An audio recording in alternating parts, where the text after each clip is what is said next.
Welcome everyone back to the channel.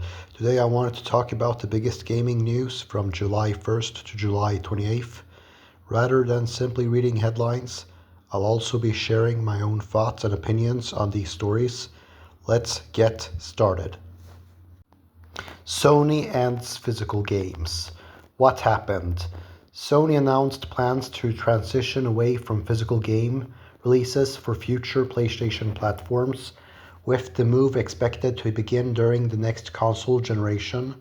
According to Sony, the main reason is simple: digital game sales have continued to grow and now significantly outperform physical copies. The announcement has received a mixed response, but many collectors and long-time PlayStation fans have expressed concern over what this could mean for ownership and game preservation. My opinion: I've said before on this channel that I value physical ownership, especially on consoles. However, my opinion has evolved slightly. I no longer think the biggest issue is physical versus digital. I think the real issue is ownership. If you buy a game, whether it's on a disc or digitally, you should have a lasting right to access that game. Some games, even when you buy them physically, still rely on online authorization or servers to function properly. Likewise, many digital games work perfectly offline after installation.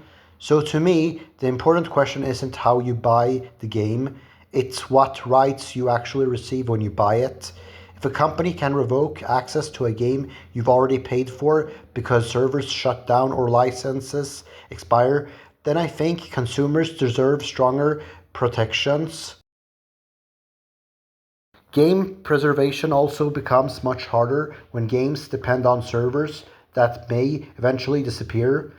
Reselling physical games is one advantage discs still have, although it isn't a perfect solution because once physical copies disappear from stores, they often become expensive or difficult to find.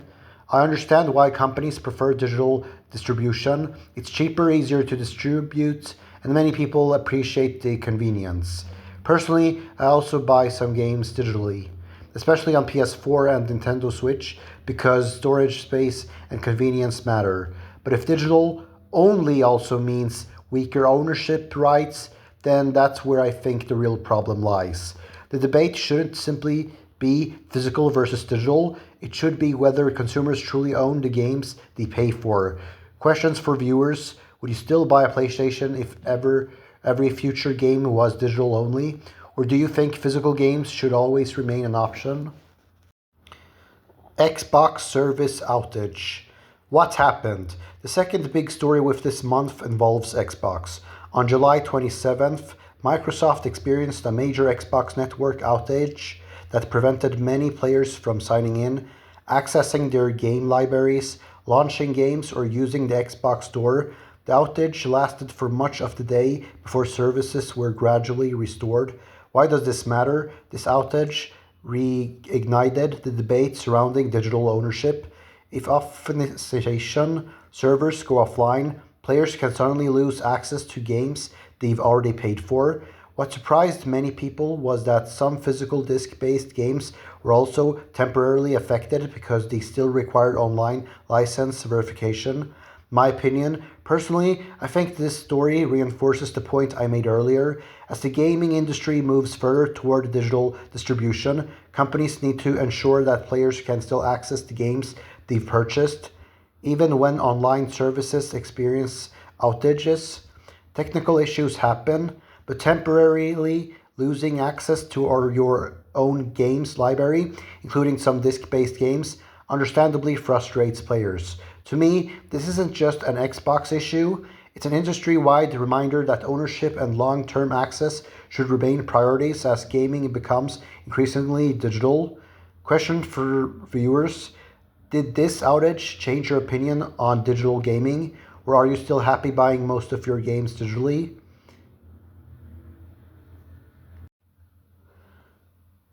Biggest game releases. July wasn't just about industry news, it also brought several major game releases. Here are the ones that stood out the most. Halo Campaign Evolved. The biggest release of the month is probably Halo Campaign Evolved. A complete remake of the original Halo combat evolved built in Unreal Engine 5. It featured upgraded visuals, modernized gameplay mechanics, and even added several new campaign missions while staying faithful to the original story. Early reviews have been very positive, with critics praising the remake for respecting the classic while bringing it up to modern standards, though some have criticized the lack of multiplayer modes. If you're a Halo fan, or you've never played the original, this is definitely one to keep an eye on. Assassin's Creed Black Flag Resynced. Ubisoft also released Assassin's Creed Black Flag Resynced, a remake of one of the most beloved Assassin's Creed games. You once again play as Pirate Edward Kenway, exploring the Caribbean, engaging in naval combat and hunting for treasure. If you've never experienced Black Flag, this looks like one of the better entries in the series to jump into. Doom: The Dark Ages Revelations. Doom fans also received Revelations, a major expansion for Doom: The Dark Ages. It introduces a brand new story, new enemies, fresh weapons, including the chain spear, and of course more fast-paced demon slaying. If you enjoyed the base game, this DLC looks like an easy recommendation. Rhythm Heaven Groove. Nintendo also released Rhythm Heaven Groove for Switch. It's a rhythm game packed with dozens of quirky mini-games that rely on timing and music. The series has always had a loyal fan base, and this new entry seems to continue that tradition. My thoughts? Overall, I'd say Halo is probably the biggest release of the month, with Black Flag close behind. Whether you're into shooters, action-adventure games, rhythm games, or classic remakes, July offered a pretty diverse lineup. Question for viewers: which July release are you most interested in playing? Did I miss one that deserves a shout-out? Major updates. July wasn't about new game releases, or just about new game releases.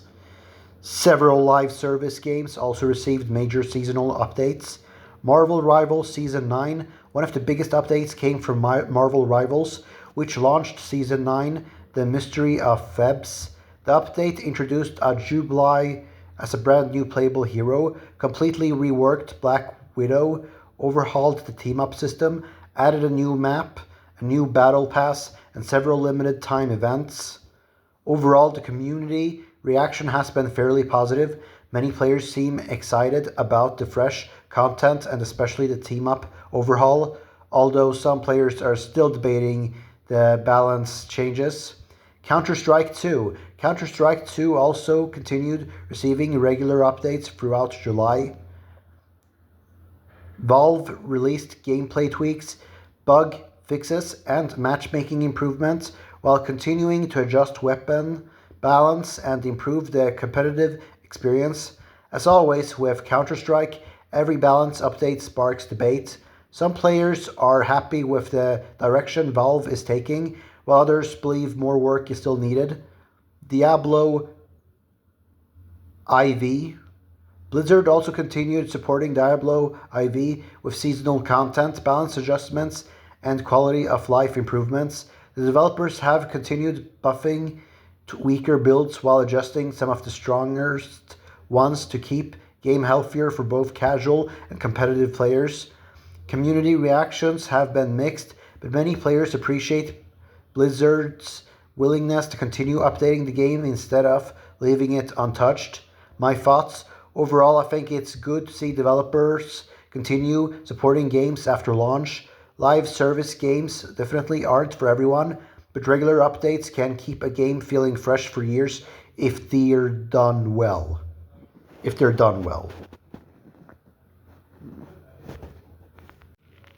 Industry news. Beyond games themselves, July also had some interesting industry news.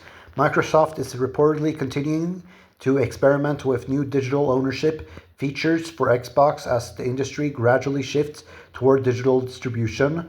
Following both Sony's announcement and recent Xbox outage, it's clear that ownership is becoming one of the biggest discussions in gaming right now. There were also continued discussions about classic gaming franchises expanding beyond games. with companies like Atari exploring more entertainment projects based on their older IPs. Atari. Oh yeah, Atari. Overall, I think this month showed that the gaming industry isn't just changing because of new games, it's also changing in how games are sold, persevered, and owned. Quick news. Let's finish this with some quick headlines from around the gaming industry. Halo Campaign Evolved launched on July 28th, giving fans a modern remake of the original Halo campaign. Assassin's Creed Black Flag Resynced finally released, bringing one of Ubisoft's most beloved games to modern hardware. Doom, The Dark Ages, Revelations expanded the base game with a brand new story campaign and additional weapons. Marvel Rivals Season 9 introduced one of the game's biggest updates yet with a new hero, major balance changes, and fresh content. Finally, July continued to show that 2026 is shaping up to be a very strong year for gaming, with plenty of major releases still coming later this year. My favorite story? If I had to pick one story from this month, it would definitely be Sony's move toward a digital-only future. I think this story matters the most because it has the potential to influence the entire gaming industry. PlayStation is one of the biggest gaming brands in the world, and when a company that large changes direction, other publishers and platform holders often pay attention. Whether that's Xbox, Nintendo, or third-party publishers, Sony's decision could shape how games are sold and owned for years to come. I also think gamers should care about this discussion because it affects everyone who buys games. Judging by the reactions online, it's clear that many players are already paying close attention to this issue, probably even more than I do myself. At the end of the day, I don't think the debate should simply be about physical versus digital. It should be about making sure players actually own the games they pay for. That wraps up the biggest gaming news from July 1st to July 28th. For me, the biggest story was definitely Sony's decision to move toward a digital-only future, but there were plenty of other interesting stories this month as well, from the Xbox service outage to major game releases and seasonal updates. Now I'd like to hear from you. Which story interested you the most? Do you prefer buying physical games or digital games? And what would you like me to cover in next month's Gaming News Roundup? If you enjoyed the video, don't forget to leave a like, subscribe if you're new, and turn on notifications so you don't miss future videos. Thanks for watching, and I'll see you all in the next one.